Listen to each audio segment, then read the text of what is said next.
All right, here we are on 97.9 Unity Radio, the best political talk show in all of Massachusetts. He knew what I was waiting for. The head bob gave it away. Yeah, baby. We're coming to you live, and we're giving it to you real, and we're giving it to you hard, and we're giving it to you true. From the Red Snapper Room. Yes, that's absolutely. right. Yes.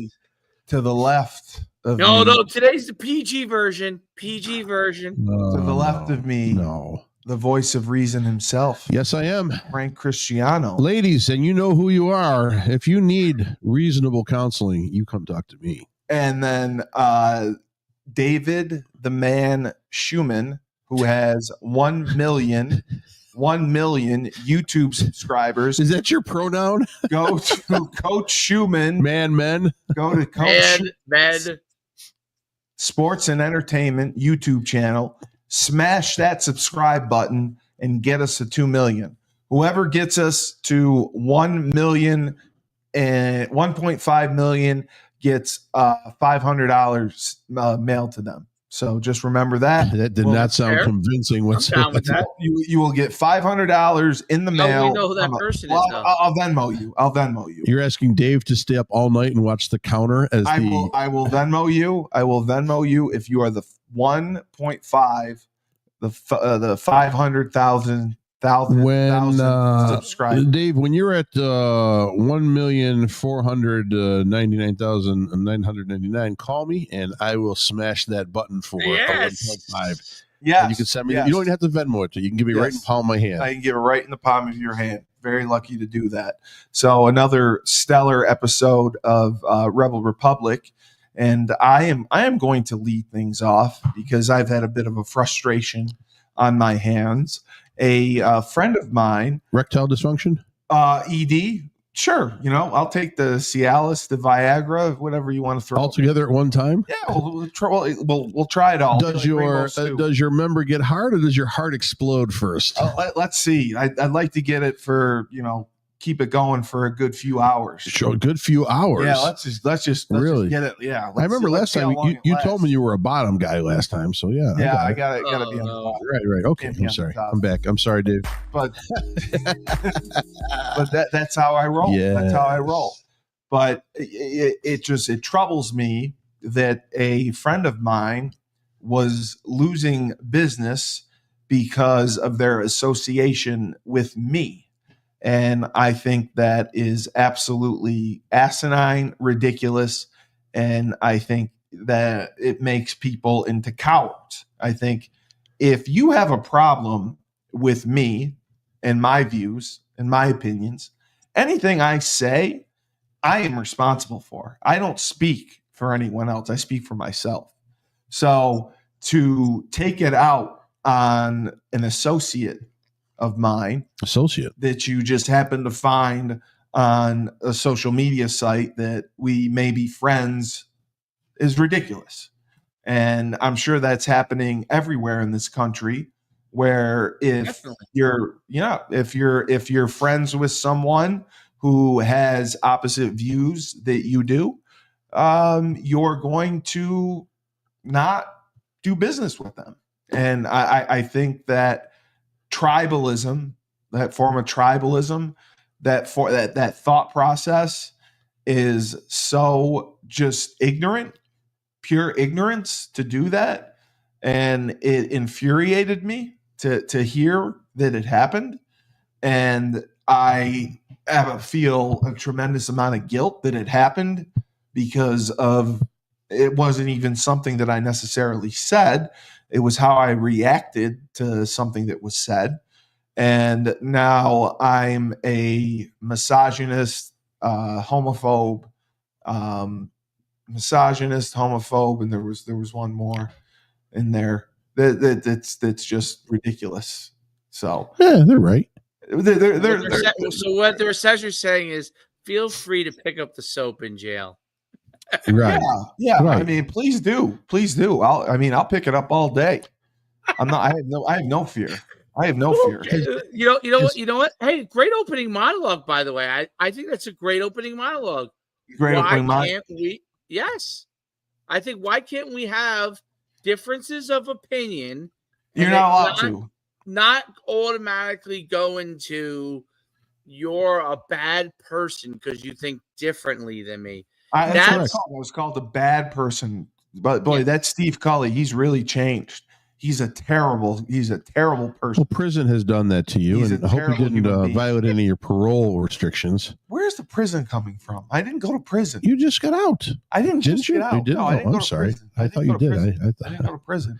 I would love to go to prison, but the fact that it would take money out of the pocket. Were they mad that you entered the female deadlifting competition? And well, I never said I was transgender. I said I was non-binary. Does non-binary mean I can be trans? I don't. You're laughing. You're gonna get in trouble. Just be careful. No, I'm just saying. We can get you into trouble quick. No, right. I know. You know exactly what you're doing. You're already a misogynist, racist. Don't push the issue. Oh, that's what it was: misogynist, racist, and homophobe. No, right. You were racist. The person said, "I didn't know Steve Cully was such a bad person, and a misogynist, a racist, and a homophobe." Right. And I want it really bothered me. You can't do any better. And I wanted to defend myself, and I couldn't in the way that I wanted to. So I've tried to in a separate way, just to say, if you have a problem and you go behind my back and besmirch me and smear me, you're a coward. I think you're a coward. I think you're a phony. If you really have strong beliefs against anything I say, how about we have a conversation about it? How about we speak? How about we talk? How about we communicate? That's what's missing from this country. I'm not going to talk to you anymore. I'm not going to associate with you anymore. Steve, it's my body, my choice. My body, my choice. It is your body, my choice. You can have your choice. When in doubt, just eat some ice cream. Absolutely. I'm going to eat plenty of ice cream. Absolutely. I'm going to eat plenty of ice cream. I'm going to eat ice cream out of Frank's ass. Talk about that picture right there. Talk about a misogynist, racist, homophobe. That's the guy right there. So I don't even know what's a misogynist. You hate women. Hate women. Okay. Right. Okay. So I don't hate women. I've never been called that. You do. You do. Deep down, you do. Your sexual frustrations have brought you to hate women. No one's ever called me a homophobe because Well, that you wouldn't know what it meant. You wouldn't know what it meant. So I know what it called means. You that. But people like you guys suggest that I'm a homosexual. So how could I be a homophobe? Well, because why would I hate myself if I'm a homosexual? Well, because you hate your identity, so you hate others that identify like you. Oh, that's you're homophobe. That's why. Okay. Right. All right. So that one didn't make sense to me. Right. And I've never been accused of being a racist. I have. We know. I have friends of all frames of life, of all cultures. In dark circles, you are known as a huge racist. Huge racist. Yes. Huge racist. Okay. Yep. So all that was true. Basically, I think they were spot on when they did the analogy of you. So I don't know why you should take offense to that. You should actually wear it as a badge of honor. I will wear it as a badge of honor. Okay. I'm going to get a T-shirt made that, hi, I'm a misogynist, I'm a homophobe, and a racist. MHR. And I'll wear it as a badge of honor. Yep. So I just, as I said, I think that should affect me, come at me, affect me, hate me, attack me, call me names. You want to affect our business? Well, just my business. They can't get to you. Sure, they can. They have to get to somebody. Message me on Facebook. They can get to me. That wouldn't have the same effect as exactly. if they come after the person that you. Sure. Yeah. Like, if they love, whatever. But if they go after that person, and that person says something to you, now that has a greater effect because that would be more damaging to you as they're proven correct. Well, as what's happening, as opposed to if they wrote you something, you wouldn't even or said something to you, you probably would just brush it right off. You wouldn't even care. But they went to somebody that you care about, And that is the Democrat tactics. Yeah, go after the intermediary that can affect the person directly, because if you went directly to the person, they would not care. But if you went to somebody they care about, and then it's family too. And then why do you think they threatened the lives of Stefanik? And why did they go after to Trump? What is it, Trump that or Stefanik that cares? No, the death threats scare the family. The family says back off. Right? That is what the person cares about. So that's and my father deals with it too. My father deals with it. What did the mob do back in the day? What the mob used to do back in the day? Threaten your family. They'll take your right. So you swim with the fishes. The usually the first thing that is yelled out sticks.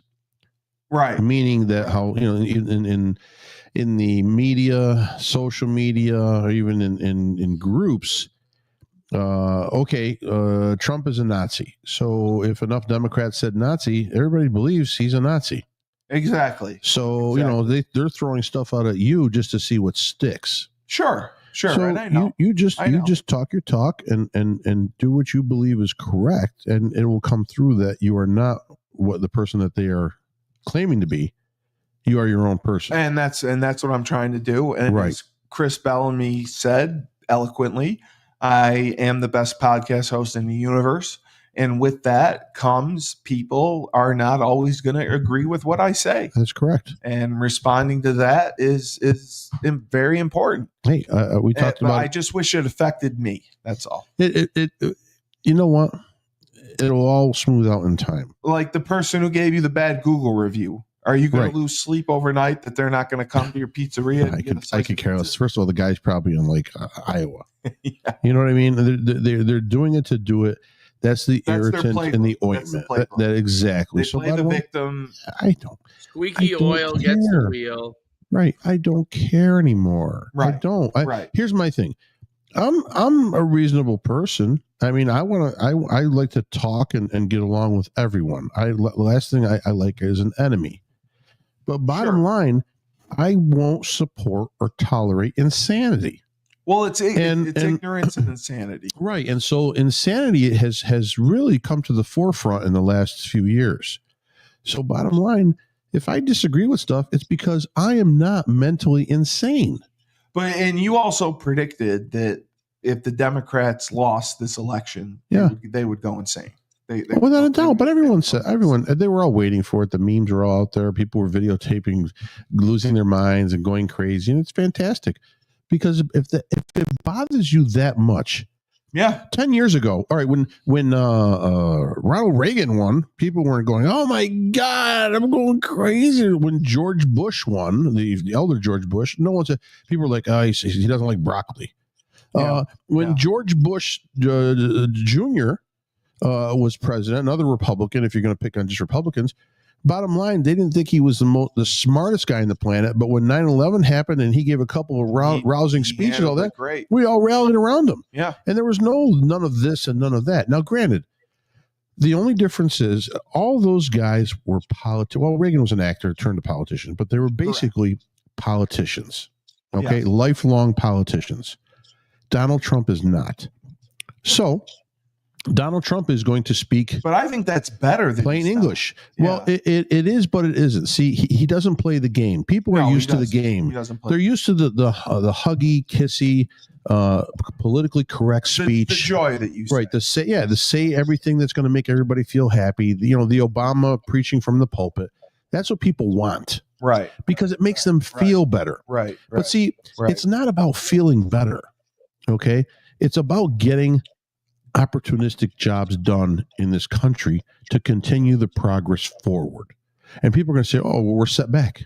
We have all the women are going to be set back 50 years with this, and minorities and LGBTQ. They're all going to."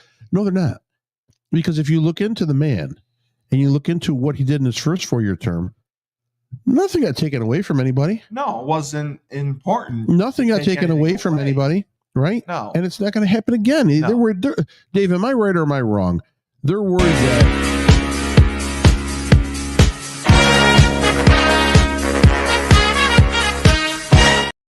Sorry, you're right. You're right. I just had to.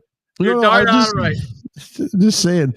Now I lost a train of thought. Am I right or am I wrong in saying that basically everyone said that he's going to put his political opponents in jail once he's in office? It's so absurd, dude. It's what he's going to do is right the ship. That's the biggest thing that he's going to do. What is the biggest complaints? We want to have our purchasing power be able to purchase more. Okay. Correct. We want inflation to come down. We want our borders to be safe. We want we don't want chaos in the world, right? We don't want what else don't we want? We don't want to worry about. Well, it's the economy, it's inflation, it's the border. I think I nailed the three big things. And the abortion issue. Well, abortion is not probably going to get touched, period. I don't know how they could. Yeah. I mean, there's not much that Trump can do to affect abortion, right? I mean, it's already been voted at the Supreme Court. And it's a conservative, and they voted for it to be at the states. I don't think there's going to be one there. I'm trying to think of other major things. I mean, covered the world. I covered immigration. I covered. Well, I mean, Israel, Hamas, and Ukraine. That's the world. I kind of rope all that into the world. Yeah, they're different. They're different issues. I mean, look, you got Biden, walking out of the building with the you see the New York Post had it on the cover. Walks out with the pro-Palestinian book that apparently he's reading, the 100 Years War. That basically is anti-Israel book, and then Biden's walking out of it in plain view, obviously for a reason to antagonize people who are pro-Israel, to send a message. That kind of that kind of pettiness is so absurd from Biden. The whole pitting people against each other. That's what Biden does. Biden is one of those politicians that's been a lifelong politician, manipulating his way to take advantage of the people and do everything for his own gain. He successfully did that all the way up to getting the presidency, and he's been thwarted since. But he pardoned his son as that's what I was going to ask you predicted, as Trump predicted he would. Now, in all fairness to Biden on that one, if that was my son, I would pardon him. Of course, anything for your kid. Yeah, I would pardon him. I mean, I don't know why. But his kid wasn't in jail, though, was he? He wasn't in prison. Well, he was being charged. They didn't want him to be prosecuted and put in jail. So he's pardoned. The biggest part and the biggest problem with this pardon is that it eliminates any follow-up on President Biden being tied with any of the illegalities that his son had done by getting third-party money from foreign countries. So it wipes out everything, so they can't go back on him. That's why he did it. He did it because it's his son. But his advisor is like, listen, Joe, wipe the drool from your face and then give your son a pardon, because bottom line, you'll be able to absolve yourself as well. Your family will be free and clear. Nobody cares. And that's what they did. So that's the biggest thing that this pardon has done. Yeah, no, I would have done too. If my son, absolutely. Well, you got the power to do it. You know, it confuses me. Purchasing a gun and failing to pay $1.4 million. Can you see his name? I could see I can't really see it. Rachel Levine, the Health and Human Secretary for the transgender general. Have you seen him? No. No. We have a transgender general. Yeah. Let me type in it, because I may have, and I'm just not. Rachel Levine. Oh, yes. That's the person that Witch Cult's replacing. She's the Health and Human Secretary, but for the military, I don't know if it's a human services for the country. Maybe it is for the country. I think it is for the country. Yeah, so that's who RFK is replacing. Right. That's what confuses me. You wouldn't want RFK there. You'd rather have that person represent what human services means, health and human services. I don't know. That's what confuses. See, and it's not just appearance; it's thought process as well. But that's what confuses me with a big fraction of this country. The thinking is just, I don't know. It's insanity. Yes, they're not willing to look at what the content of the character is of the person. Martin Luther King's whole philosophy of content of the character of the person and who they are and not what they look like and all that kind of stuff has gone so far out the window. And it's funny because they try to flip it around. It's this gaslighting thing where it's like, you're a racist, you're this and you're that. Meanwhile, you're the one, they're the ones trying to separate people. Like they're trying to put this group in this corner and that group in this corner. Yeah. This and want them to battle each other. And I mean, that was what to me was so great about the campaign. And obviously now Trump has to go and enact a lot of those things once he gets in. But tariffs, right? Trade, obviously bringing out all that stuff kind of falls into oil independence. These are all part of creating a more robust economy that is sustainable.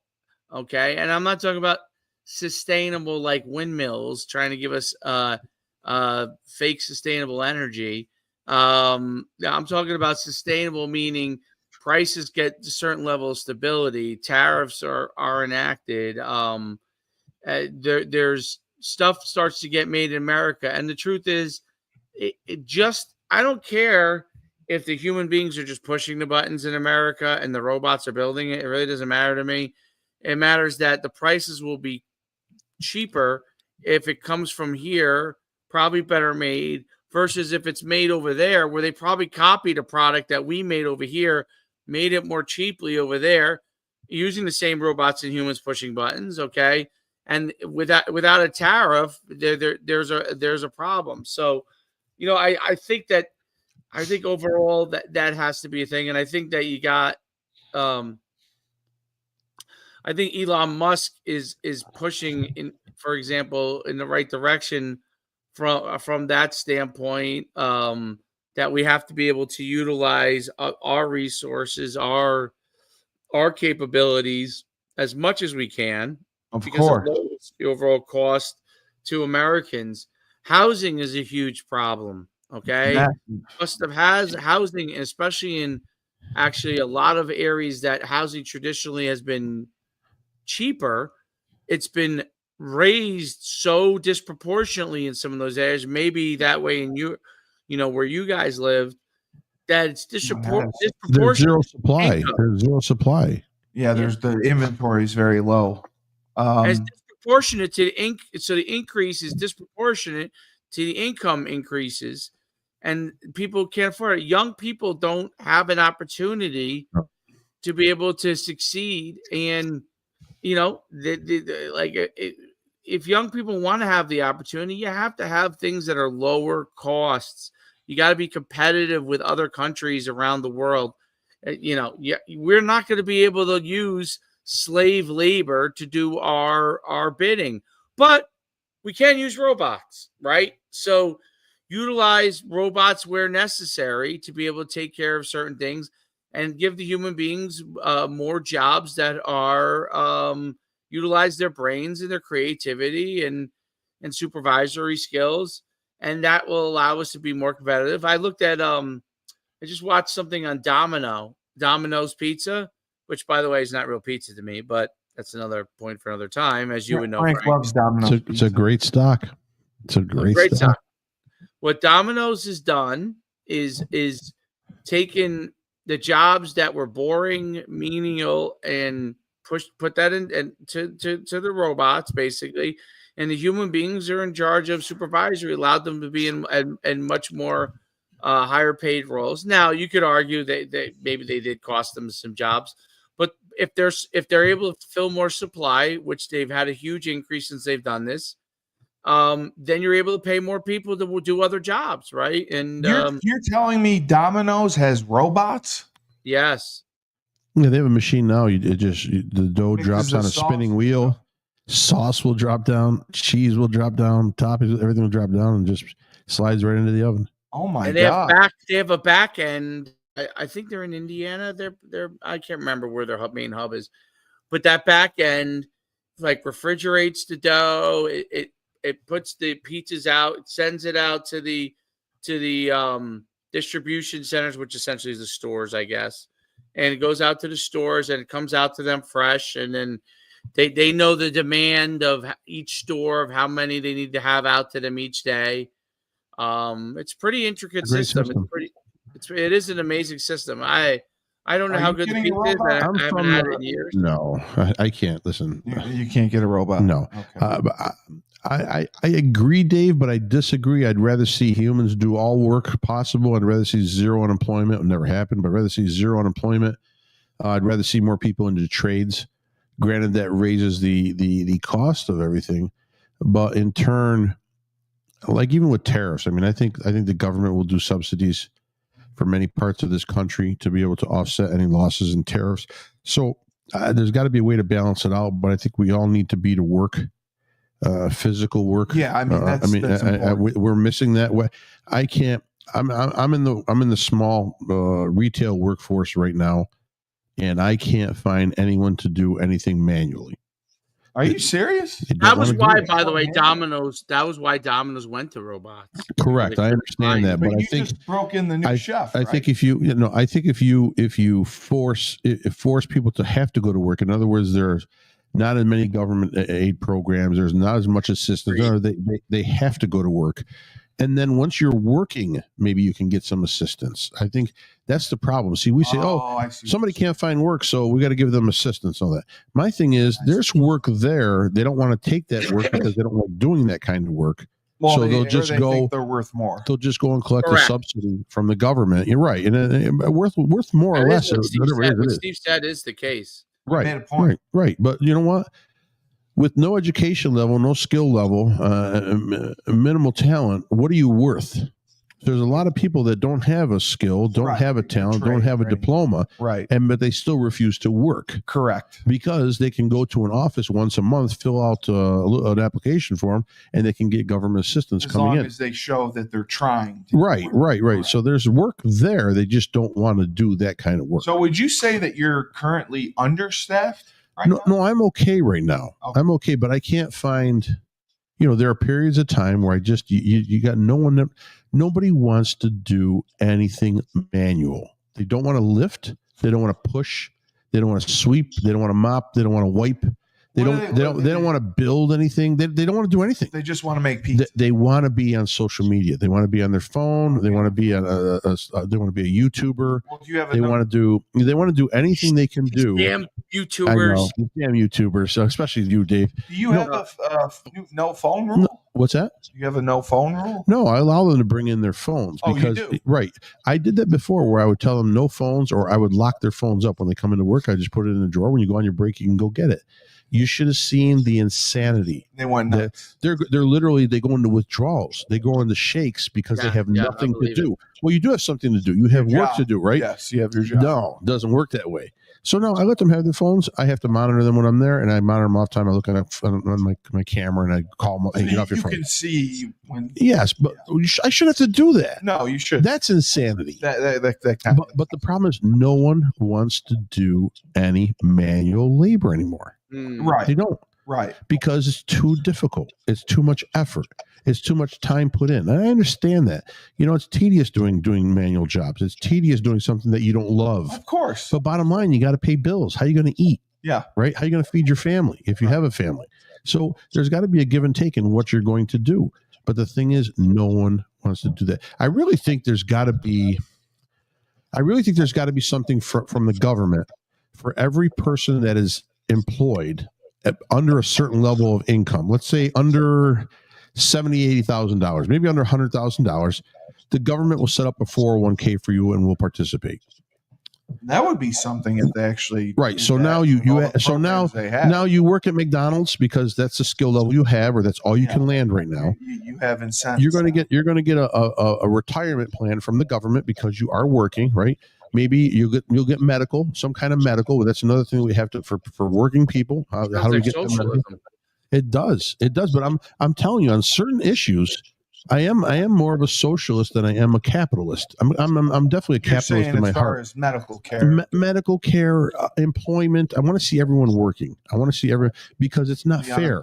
It's not fair. You know what? I'm miserable working, but you don't have to work because the government's going to send you some money and you're happy making, peanuts. But don't you think that the unemployment rate, of course, would go down if there were more? I mean, there's so many opportunities out there. There's so many programs out there to get people jobs, to educate people. They don't want jobs. They don't want jobs. They don't want to go to trade school. They don't want to work.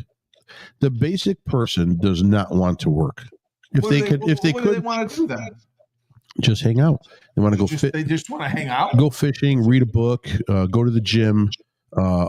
Just walk. Yeah, I'm telling you that they don't. The average person, even my neighbors work, right? So right now, I know maybe 75% of neighbors are like, man, I just wish I could, not work it. And they worked for a while, 20, 30 years. I wish I could just not work anymore. I don't want to do anything. They want to retire. But now the average person at 25 years old wants to retire. Well, they expect to make a lot of money right off the bat, and if they don't, they won't work. They won't work. And so how does that work? How does society move on unless we go to robots? If we go to robots, then we're right back to where I was talking about, Dave, a couple episodes ago, where realistically it'll be like that movie I, Robot. The robot will do everything, clean, cook, and all, and the government sends you a couple grand a month to sit at home. That's basically what there is a level of that. Elon Musk has already said that's going to happen to an extent. There is you're right. There is an issue with what do we do to motivate people to find employment that will tickle their fancy enough that they'll go to work, that they find like that money being made is important enough to them that they'll go and want to get some of that money in order to live a better life. But I think the issue is when you have housing prices that are high and food prices that are high, there's a demotivation that happens at a certain point. And that is why there has to be more creativity and opportunities. So this is the biggest problem. You have a huge issue where the gigantic corporations have a high level of success, and people like you, Frank, or me, or other people that operate smaller businesses are much more likely to fail than ever before because they can get kind of what you do from some bigger corporation, right? Sure. We talked about Domino. Let's use that example. First of all, obviously your pizza is going to be 10 times better. But there's a large swath of people in America that don't care for the fact that you might have higher quality pizza over this Domino's pizza that's, $3 cheaper, let's say, for example. Probably a lot more cheaper. Well, Little Caesars is the one that's ridiculously cheap. That's the cheapest of all. But these places are going to be cheaper because they have the whole supply chain in-house, and they're not doing anything by hand, and so on and so on and so on. But the bottom line is the quality is much less, right? So how does America used to have a balance between small corporations, mid-sized corporations, and large corporations, especially once Teddy Roosevelt broke up the oil companies and they started to break apart. Well, in the long run, all that really happened was he just created 6 gigantic oil companies. It wasn't like you created all these mom and pop oil companies. You just created those ones who got broke up became the 6 biggest oil companies in the world or whatever, right? Like one became BP Oil, Exxon, so on and so forth. And but that has happened across America, corporation wise. Like, if there's not a Walmart in your town, it's not like you have somebody else making clothes or, so it's very hard to find that in a lot of towns in America. And that part of that is the reliance on these huge corporations. The other part of it is expensive real estate, right? So if Oh, I it's was through a the roof. small Yeah. business owner and I wanted to open a restaurant, let's say in this X strip mall, but the cost to go in there is prohibitive startup wise, there's no chance for you before it even starts, right? You're dead in the So water. you're dead in the water. There's very little, I shouldn't say there's none. There's very little opportunity for a person who scrapped together, I don't know, $10,000 worth in savings to go and open up a small shop. Or if you want to open up a restaurant, let's say, in like where I live, I mean, you're going to need $500,000 just to make it nice, put all the money in, make it, do a great job, You to mean you're advertise. talking like to pay a mortgage and It's renovation, gonna be expensive. renovations, hiring, all that? Yeah, and these people who Wow. own the strip malls or they'll sit on that property versus Yeah. put somebody in there for less amount. They'll sit on it, And pay the till mortgage. a liquor store, Circle Liquors, or a big, Jersey Mike's, till one of those chains come in and anchor their store. No longer the Jersey Mike's comes in instead of the local sub shop, right?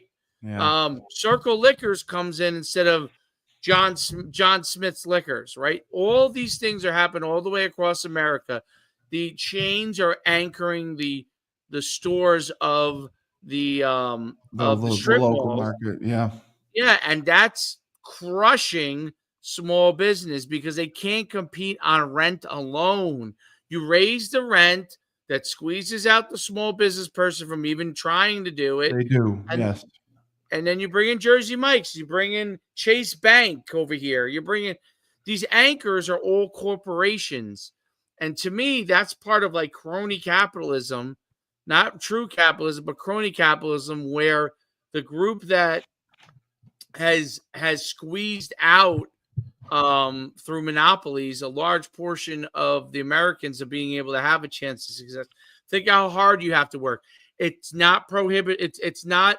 It's you can't hire as many employees as, let's say, Applebee's, because if a person goes to Applebee's, they know, okay, Applebee's is gonna pay me X wage and blah blah blah, and half those Applebee's don't even make money, right? They lose money, but they're owned by a hedge fund. You know what I mean? So they're pouring money into it, and then they sell it off, and so on. It's over and over and over again. Meanwhile, you have a better product, but it's hard for you just to get the people to help you out. Right. Right. But Frank, wouldn't you say, at least in our area, New Hartford, Utica, we tend to flock towards our local establishments more No. than No. really? Yep. Yep. Than No, the we don't. chains? We don't. Yeah. I mean, there's a Nobody buys pizza from Domino's. Sure they around do. Here. Sure they do. But if they didn't, it'd You be think closed. they buy more pizza from Domino's than you? Yep. Without a doubt. I don't. They do. I'm just telling you the fact. I mean, bottom line.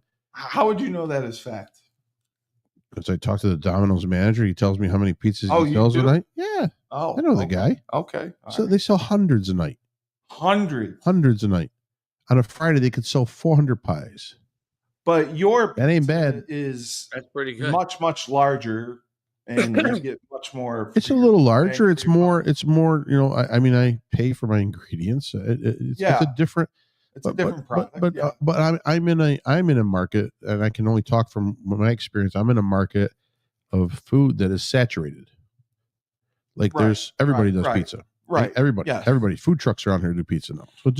So I'm in a saturated market with a very small clientele base because we only have so many people in our county. But you have you have the advantage of the fact that longevity. It doesn't matter. Longer. Doesn't matter. It doesn't matter. No, for what happens with local establishments is this: some people preach, they say, please, go support local, Yeah. local. But they're the first ones to go and eat in national chains, and they'll say like, well, it's a local owner running that national chain, so don't, it's local. Well, it's not. It's not. I don't have the advertising backing of a national franchise to be able to promote what I do. Okay, everything comes directly out of my pocket. Correct. I don't have staffs of trainers that fly in to train a staff properly. I mean, I spend months before my employees are ready to roll in a way, Correct. So I'm at a very big disadvantage, and I don't have the web technology in a way that a national franchise would have to be able to package things, slogan things, to tie in with the commercial, with the website. That makes it a pretty big deal, makes it easier for a customer. And customers are like this. They're comfortable with items that they know. So what do they know? I'll tell you right now, when they go on the road, they don't eat at Joey's Burger Shack. They look for a McDonald's, they look for a Burger King, they look for a Wendy's, they look for, if you're on the West Coast, you'll look for In-N-Out or whatever, something like that. In-N-Out Burger, yeah. Right. But they'll look for what they're comfortable with. Sure. They don't want to take a chance on a small mom and pop operation. Okay. And in our area, there's so many small mom and pops everywhere. Realistically, you're going to eat at the local mom and pop that's closest to you.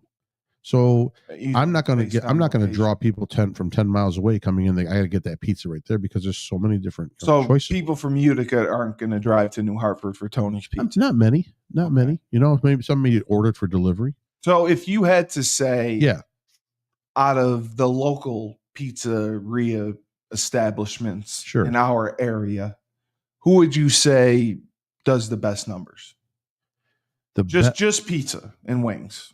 Not restaurants. Well, one of the Tonys in Burstone Road, Utica, they do very well.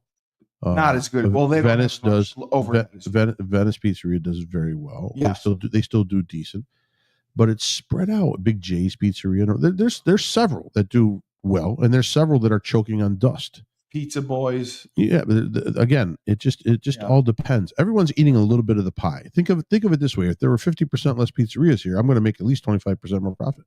Right. That'd be fantastic. But I'm in a saturated market. But it's for me as an independent owner, it's much more difficult to get appearances across to customers.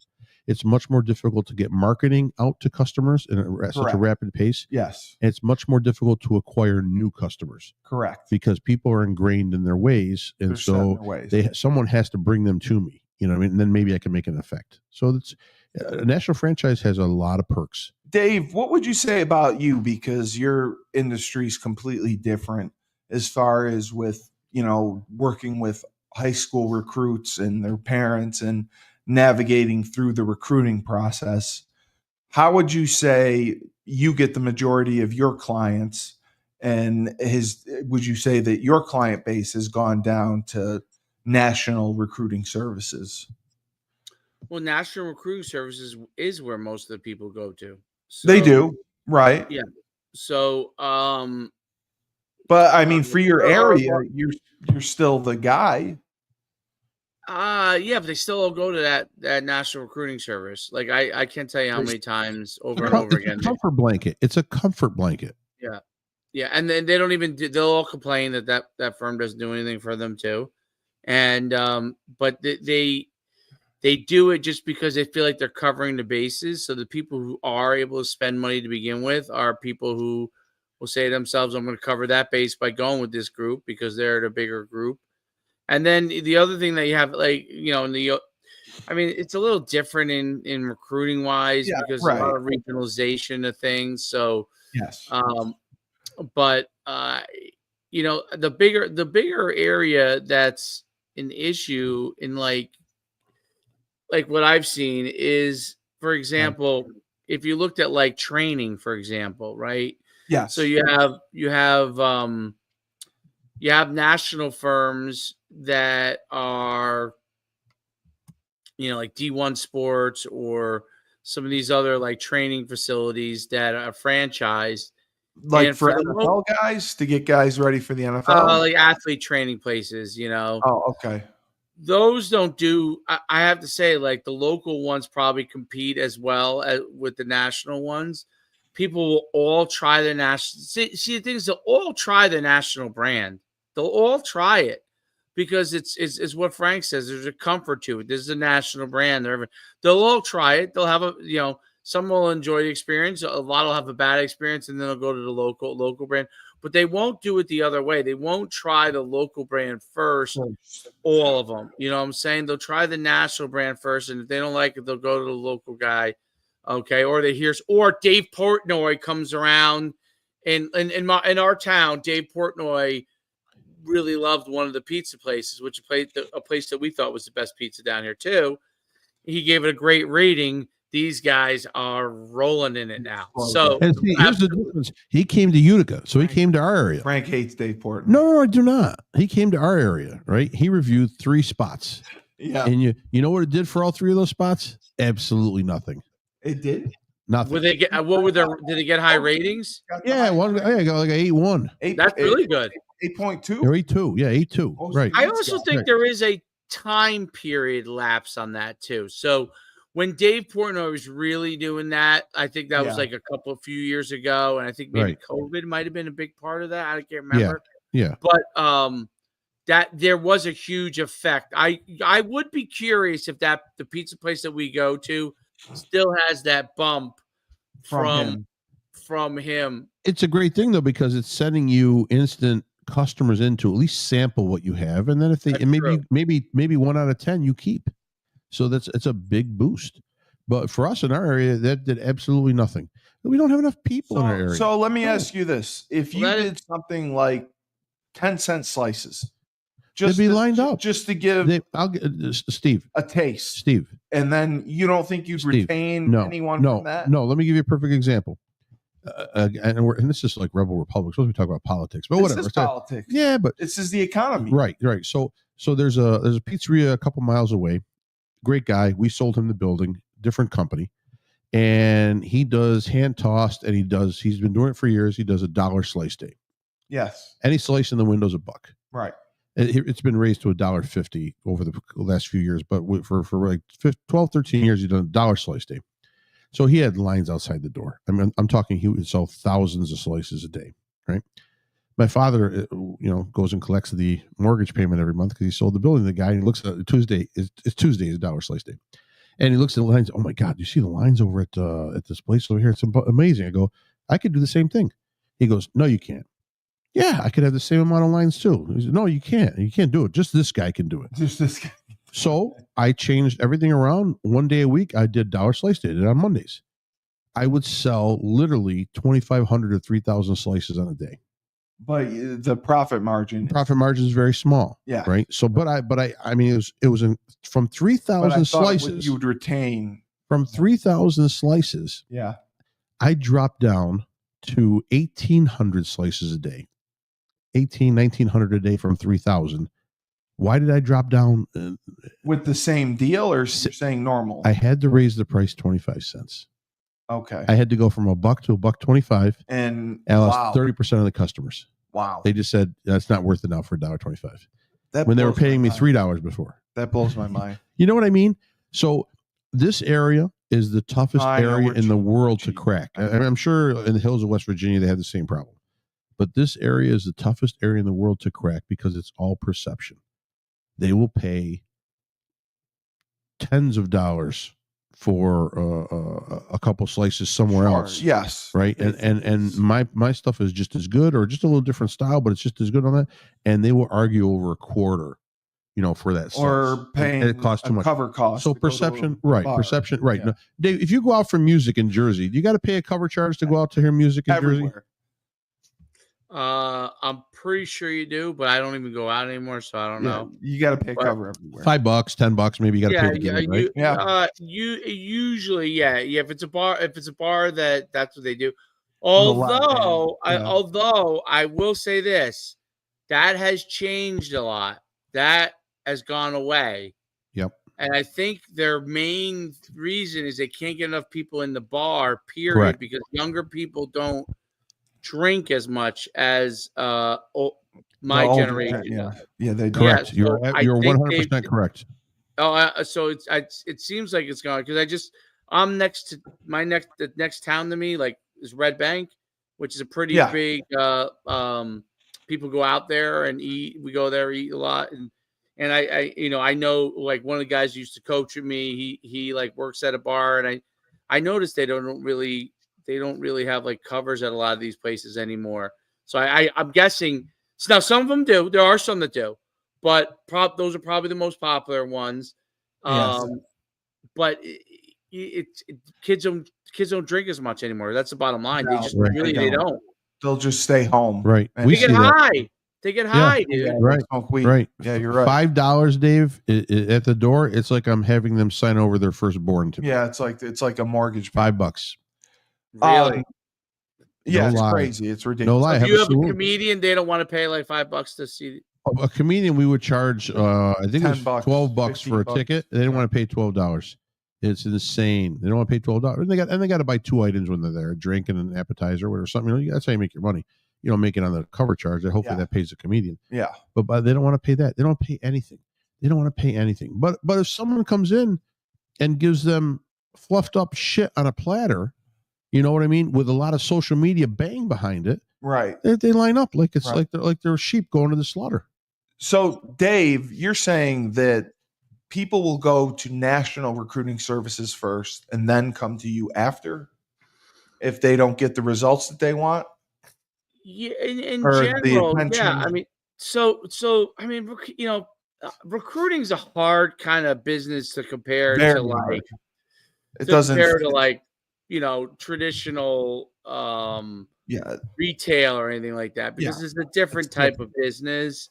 Very And different. it is a much more of a relationship thing. It's a network connection. It Yes. is, but the best way I could equate it is this: if you could go to a camp that I run, or you could go to Syracuse's camp, who are The you one going to day. more likely go to? Well, Syracuse. probably Syracuse's one day camp. Syracuse. Yeah. Hands right. down. It's a name. It's a name. It's Right. a name. So even though they're most likely not, Syracuse is not going to recruit them, and they're not going to obviously do anything to help their recruiting process. No. Or you could pay to go to my camp, and that's what we do. They won't. They just say, "I'll just go to Syracuse." But is your camp more teaching and teaching or more evaluation? Would you say? I would say you have college coaches. The camp space is hard to distinguish exactly. I mean, it's a little more competition based. Yes. But the big issue is that if you go to one college camp, that's who you're getting to look at recruiting you. Okay, maybe there's a few other colleges there. You go to a recruiting camp in the spring, there aren't colleges there because they're not allowed at the camps, but you're sending their information out to different colleges, right? Correct. Yes. Which is a lot more colleges, right? So, but it's very, very difficult to explain and have people understand, which seems comical in the world of information, but that is how it works. Because basically, where there's lots of information, there's also equal amounts of disinformation.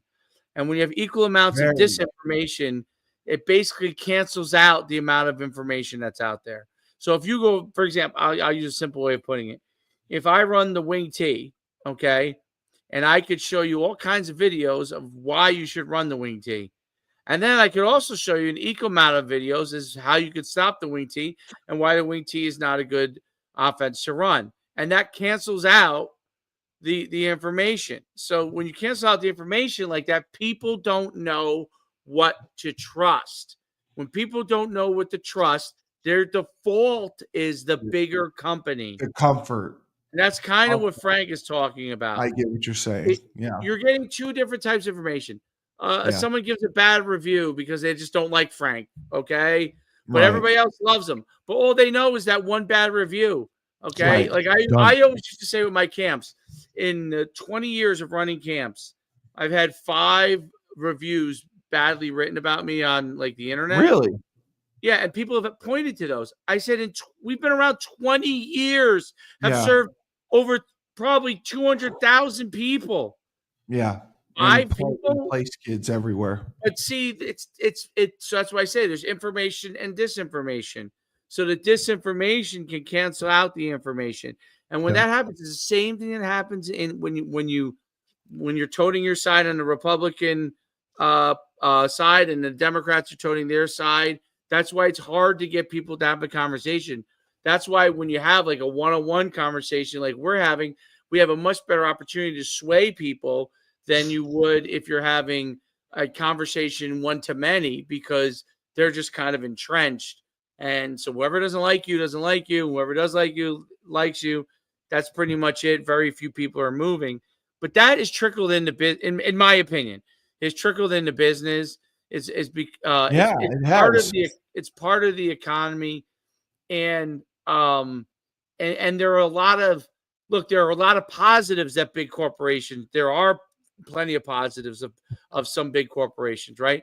But there's also a lot of things that are negative. There has to be a balance.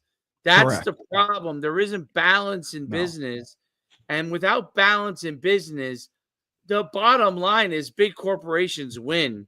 Okay. Well, they get the advantages. do you know a local hardware guy anymore? No. We don't have a local Ace is the hardware place store. of your No. helpful hardware, right? It's Ace. Yeah, we It's used to have it's Home Agway. Depot. It's Home Yep. Depot. It's Yep. Lowe's, Yeah. right? Yeah. Because you Your, can go your there. medicine shops, I mean, it's Walgreens and Rite Aid or whatever, your Eckert's, Yeah. right? You're only going to those, you're getting your prescriptions there now. Or Walmart. Randall's is the only one that survived. Right, Randall's and Parkway Drugs. And Randall's and that's our area. We're small, and that's one thing people do have a loyalty to, especially the older clientele. Yeah, they're loyal to those. But the new people, younger people, where are they going? But going anywhere they can and do they it can online. they can pay the pharmacists, right? They can pay staff pharmacists to come in there. But Dave, do you think that Trump will give breaks or give money to small businesses, to local businesses, to help incentivize people to open more businesses locally that aren't corporate, that aren't those big brands? I think he will try. I could tell you this. You know what wiped out small business, and it was like a big finishing blow to small businesses in America? COVID. Okay. Yeah. Yes. COVID forced small businesses to take out survive. Yes. EIDL loans. Okay. Yes. To take out although the PPLs you didn't have to pay back if you had things done the right way, but they're forced to take out these loans that they can't pay back, and they just close up shop, instead of fighting. Like, I'll go get a quote unquote, I'll go get a job. I'll go manage Domino's instead of me having, I'm only making X amount for my own restaurant each year. I'll just go manage the Domino's. I really think, Dave, that the internet, the ability for internet access has killed small business. I agree. Bottom line, you can get everything you want online from national companies at a cheaper rate and brought right to your doorstep. I think the internet is the one thing that it's a great thing to have. It's a positive thing for society. It's a way to run it. But I think, the local mom and pops used to be able to go buy a pair of shoes at a local mom and pop shop and all that. Forget about it. There's nobody, you can't, there's nowhere you can, there's only a couple now that you can go and actually try on something. You have to have it actually delivered to your house. You try it on, it doesn't fit, you package it up and you ship it back. I think the internet is the largest factor in Amazon, small business being destroyed. Amazon. Right. And some have learned to adapt and they're very good at it. I'm a dinosaur. I'm having a hard time with it. I'm trying, but I don't have that kind of energy and determination. I should just hire a young kid to do it. Well, that's where we're going to get Dave to build up. Yeah, that's what Dave wants. Well, the other thing that is your point is really, really good. And what I've noticed what Amazon, the monolith itself, allows individuals to make a certain amount of money from selling their products through them. And you hear the stories of the people that go and, somehow are putting $20,000, $30,000 a month in their pocket, those super success stories. Or, they talk about the delivery food companies, like what are the ones that do it again? Fresh Choice or Instacart or like, you hear, the story of the person who, I don't know, bakes pies and puts delivery on there, and all of a sudden they make it. What people don't realize is that one person is the only person that succeeds. That person hit it. It is true they were small business. That is true. Lottery. Yeah. They're the only person that hits it because everyone buys their pie from that person only. Correct. They don't try this bakery and that bakery and that bakery. They buy it from this one pie that puts all the other pie. Now, yes, was that person a small business owner? Absolutely. It's a small business success, right? But what it is it's a cannibalization. It all goes to one area and it doesn't get this. People don't try. And what the internet does, and it's worked in my favor at times from this direction. So I can't say it hasn't, right?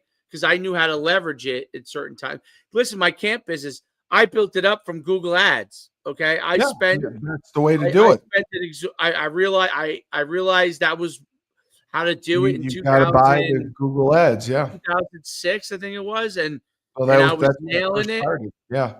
Yep, and I nailed it, and it boomed, and people came to me as opposed to going to somebody else. So I benefited from it at the time. I've also had other people beat me out in other things for that, right?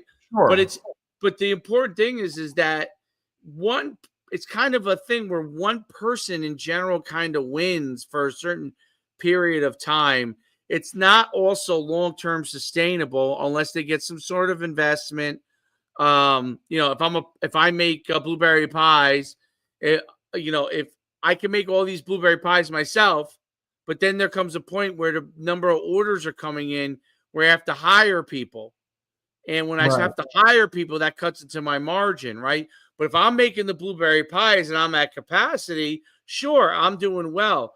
But eventually that's going to go over capacity. The thing is, there's no other person that's buying pies from. They're only buying pies from me. Eventually my quality goes down. I hire more people. I try to ramp up. If I don't get investment, I'm really in trouble. Okay. My quality goes down. People stop buying from me and until the next person comes. So it's not a sustainable ride. It's a temporary rise in fame. And what you end up happening is small businesses find a product, and you'll see people on the internet talk about that. You constantly have to do this now in business. You find a product that succeeds, you ride that success as far as you can ride it. In the background, you have something else that you think maybe the next thing to succeed is that starts to drop. You have the thing to replace it. The next people big who are thing. really good, that's kind of what they're doing. The model, you know what I mean? Because it's not everything's a fad. Okay, Mr. Beast, who's the biggest YouTuber in the world, and he's probably enjoying the biggest, longest ride among. What does he do? What does he do? What is it? He basically, so originally what he did was he made videos basically in his basement. They started to get popular. He was way ahead of we're talking like 2012. I think he was doing it when he was in high school. And then he had this idea that he got some sponsors, they weren't paying him a ton of money, but he would take the sponsor money and put it into the next project, which was actually smart. And so what he would do is, let's say he got $1,000. He used that to make his videos better. And basically what started to happen was he convinced his sponsors that, you know what, I'm going to spend $1,000 on this video and you're going to give me $1,500. So $1,000 is going to go to make my video. $500 is going to go some contest winner. And that person's going to get $500. And they're going to be on camera getting $500. And that's going to raise it overall. Right. And you as the sponsor, let's say Gillette razors, you're going to get all that exposure.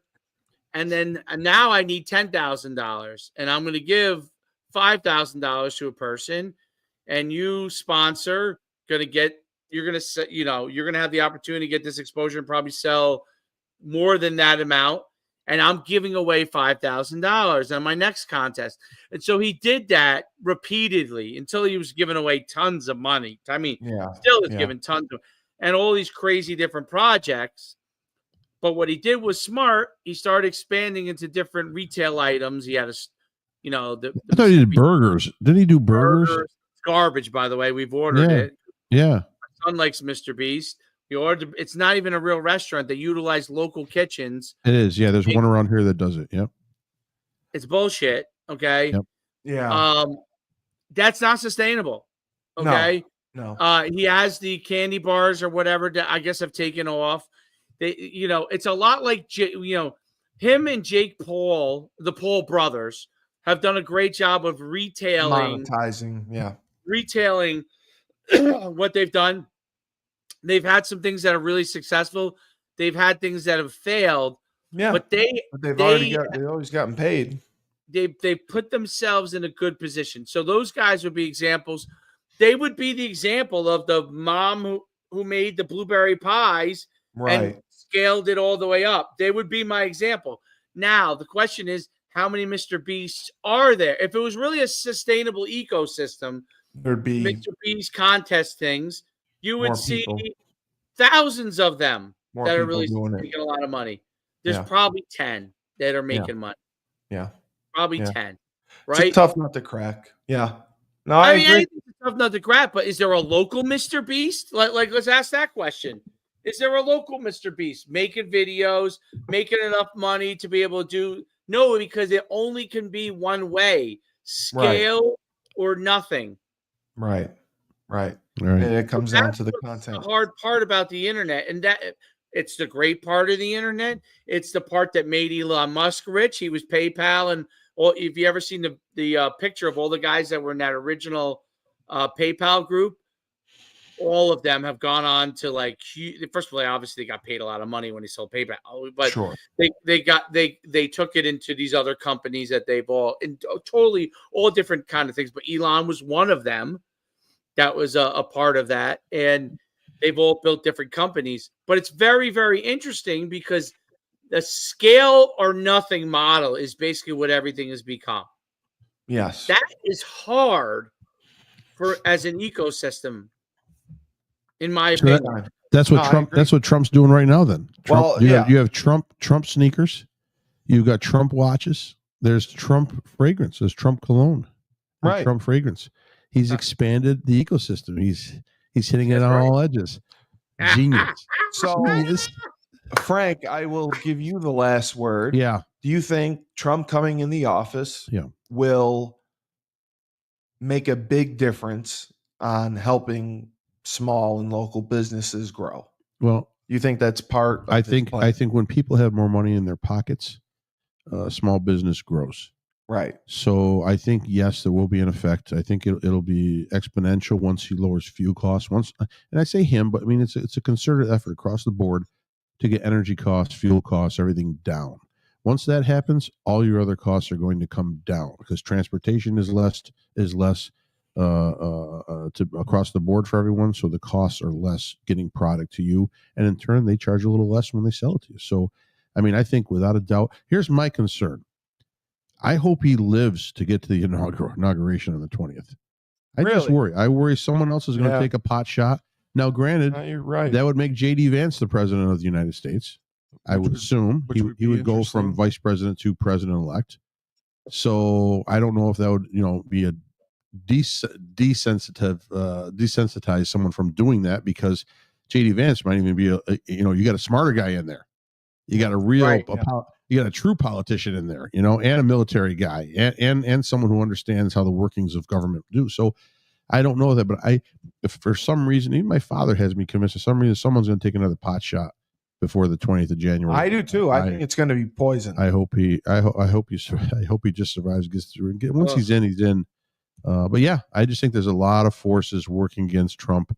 I think now when they say, the election is over, but the resistance has begun. And I think you're seeing more and more people get into a mindset of that insanity that I talked about earlier on in the show. Yeah. And they think that they are fighting for justice. They think they are the Justice League of America. And they're going and Dr. Doom is Donald Trump. I hear you. I agree 100%. Dave, so another banner episode of the Rebel Republic. What the hell just happened? Would we talk for an hour? Holy crap. Yeah, that's why I had to sign off. You did. So Dave's got to sign off. That's what I was going to say. Oh, yeah. So for the voice of reason himself, Yeah. Frank Cristiano. Are we getting Ernie on this show? We'll try. We keep trying. You don't try, Steve. Ernie probably is not going to want to come on the show. Ernie will come on the show. Why would Ernie be scared to come on the show? I will ask him. I want to. Here's what I want. I want it taped. Okay. I want to hear you talking to Ernie, and don't just make it any African American. Okay. I want you talking to Ernie, and I want Ernie in turn saying, "Yes, I will come on the show." Well, I don't think he talks to Ernie. To him. I'm a racist, apparently. So who knows? Right. You can't talk to Ernie. You're a racist, for God's sakes. He doesn't. He doesn't talk to anybody. I don't even think there is an Ernie. I think Ernie's made up. For the voice of reason. Is there a Bert? Yeah, Bert and Ernie. I was just going to say that. There's got to be. And what was the one? Oscar coming out of the trash can. Yeah, Oscar the Grouch. Yeah. Bert and Ernie. All right. They always crapped on Oscar boy. Yeah, no respect. He got just the wrong. He got no respect.